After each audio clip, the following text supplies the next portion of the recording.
Hello everyone, this is a 2021 LEGO Ninjago set. It is Lloyd's Jungle Chopper Bike. The set comes with just the bike and 3 minifigures. Well, there's also one of these storm amulet pieces that can be held by a minifigure, and that's dual molded in pearl gold and trans purple. Now I'd love to get this thing to kind of spin around hands-free so you can just focus on the model, but that would really misrepresent how this works and what it's like to have this, because honestly, it doesn't stand up on its own. You can just barely balance it on a perfectly level surface, but touch it just a little bit, oh, it's very wobbly, and there it goes.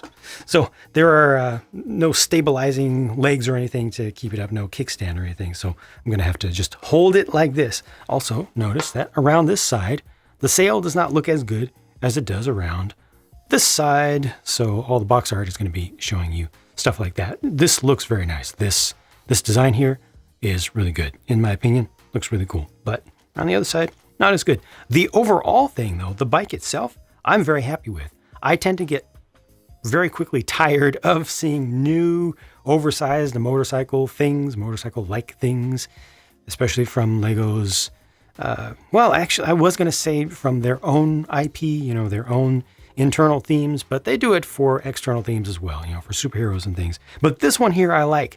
I like just about everything about it, except for the fact that it will fall over easily. You can kind of get around that by pretending this is a kickstand. You can stick it way out and then there. So that kind of can work. And you can also do that on the other side. I don't know if this is an intent of the design. I think those are just supposed to be there to represent some exhaust-like thing. But I like this shaping underneath, it's kind of like the underside, an underside fairing or something. I like the different sizes of tires and the choice of tires they use there. I like the wheels. Those have been around for not too long now. This has suspension in the back. It's simple, but it's effective and it feels fun. It feels like it's at a good rate. I like the combination of the dark green and sand green together and the gold accents. It's not overdone. It's tasteful, I'd say. The sail feels weird. Not the material, but having a sail on a motorcycle seems weird to me, but it looks cool, at least. Pretty much the only things that I don't like here are the fact that it falls over easily and that you don't have a good roll bar that actually works for the occupant there. Now they call this one Lloyd's bike, but in reality, all the Ninja got identical ones in the show. This has one sticker right there. There are a number of stickers on this set, but not too many in my opinion. But yeah, you get some decorations, but it would have been nice, as usual, to get something to actually protect dude's noggin right there. Now, there is an interesting thing that goes on with this sail that redeems it, in my opinion. It was weird to just stick it on there, but when you remove it, suddenly it makes more sense. This is a thing. It's like a side build that integrates in very nicely. So this is a flyer or a watercraft, right? It's like a wind sailing, or what do you call it? Wind surfing board, but it's powered and it has a couple of stud shooters as well, which you could also use when it's on the bike. And you can change your point of sail a little bit with it. So that's cool. And this will hold a figure. So I could put Nia over there. It's not able to really lean into it properly, but she could actually be on this, or your second figure could actually be on this, and that makes sense. This provides value. It allows you to separate these things out and do a double attack. So both of your hero figures here get something, and the bike itself does not look bad with that removed. These lines back here are nice. That's pretty cool. Yeah, pretty well done overall. Just needed some kickstands, at least one, something better than this.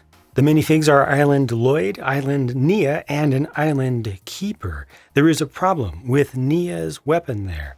Those 2 blade pieces do not fit into the open stud areas of the hilt piece particularly well. And as a result, those pieces will just simply fall out. I actually picked the slightly better fitting of a couple sets of pieces of those that I had with or amongst the spares, and still it's not good enough. So definitely there's a little quality issue there. I do like this version of Nia though. Really leans in heavily on that medium azure color, but not too much, and also preserves the modern gunmetal gray color for her as her accent. So that's pretty cool. I also like this version of Lloyd Personally, I generally don't like the non-hooded versions of Ninja, but that with the movie style hair and, just kind of the hybrid style here generally works for me. And then the Island Keeper over there also has very nice prints, including a very nice shield piece, which is molded in dark tan. Here are the prints around the back, which once again look pretty well produced and well designed. Once again, I have a preference here for Nia out of the three, but all three I think are done well. And with some more stuff removed, you can clearly see these full faces here. Here are the leftover pieces, including some leftover parts and extra studs for the stud shooters, and that shows you how many stickers were actually included in total. Okay, so I paid $20 US for this, and I'd say the price to part ratio looks pretty good on paper. It's fine. And the price to volume of stuff ratio looks fine to me as well. The price to play value is not that great with this one. It's acceptable, but it's not fantastic because ultimately, you're just getting the one bike. And yes, you can remove this part up here, and that does work pretty well as a separate thing. But what are you doing here exactly? There's no versus. For a small set like this, typically there's a versus, protagonist, antagonist sort of setup. The Islander here really is not an antagonist in the story for anybody who actually watches the show. And yeah, it's a bike, right? You can shoot from the stud shooters here, but then what else do you do? And it's not even that great when it comes to play. Like, okay, I like the suspension action back there, and it looks good. It feels good when you're holding it, and then you let go and it falls over. That's not good.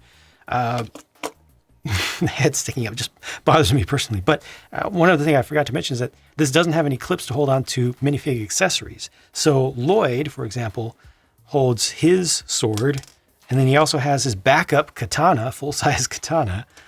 Where do those go? Derp. Nia back here is able to hold on to her backup katana. However, this weapon, whatever that, I don't know the specific name of it, that falls apart a little bit. Yep, there it goes. Falls apart a little bit too easily. Where does that go? Derp. Once again. So not the greatest design. It looks cool to me, but is missing some functionality. And I'd say that the entire set is a little bit down on functionality. But if you like what you see, I do think you get a good value in terms of the amount of stuff that you get for the price that you pay. Those are my thoughts. Thank you for watching. Check out the builds if you'd like to, and I'll talk to you again soon.